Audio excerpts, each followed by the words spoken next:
Good afternoon, everybody. Uneducated Economist here. So I'm going to make a real quick video here. Everybody was real excited about the stimulus package today. They are anticipating that we are going to have this stimulus package signed into law probably tomorrow, like Wednesday afternoon. And the markets love the idea. It was like the best day in the Dow since 1933. Markets were just ripping and roaring today, including silver.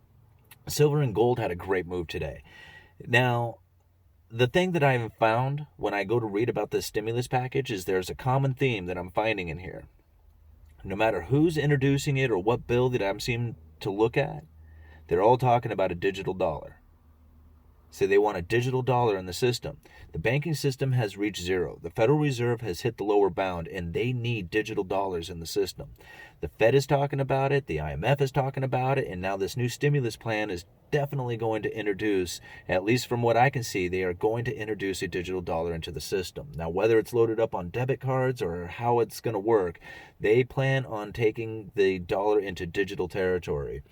Now, at first, nobody's going to really notice because everybody's going to be like, well, a digital dollar is the same as a regular dollar, and it doesn't matter if it's in the bank or if it's in your hand. Nobody's going to really notice any difference in it.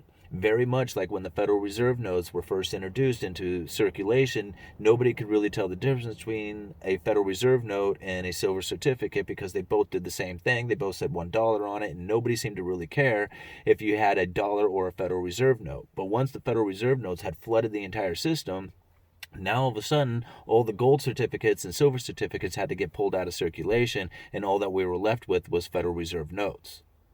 So they flood the system. They start by, introducing something that says, hey, this is a benefit for you. Like with the Federal Reserve note, they wanted to make the system, the currency more elastic, saying that during bad times, we want to be able to inject money into the system, and then during good times, we'll pull that money back out because there's not enough silver and gold to expand the currency during times where the economy is running slow.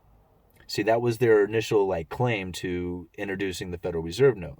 But after they had printed up so many Federal Reserve notes that there was no way that you could cash in all the Federal Reserve notes and get the gold out, they said, okay, well, guess what? You're going to have to turn in all the gold, and we won't have gold in the system any longer. We're just going to have these Federal Reserve notes and silver, and then eventually they took the silver out too.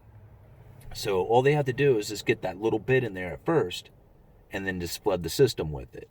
And that's what they're going to do with the stimulus plan.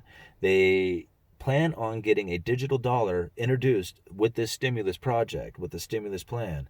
And once they do that, it'll only take a few years down the road, and we're going to find ourselves stuck with no cash in the system and nothing but digital dollars.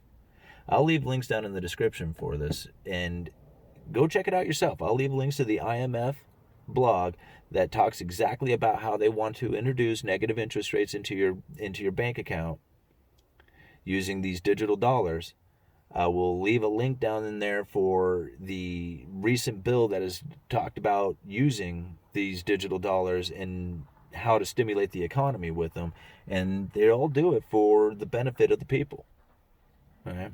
But it's not going to be a benefit after a couple of years. It's going to be a very big burden.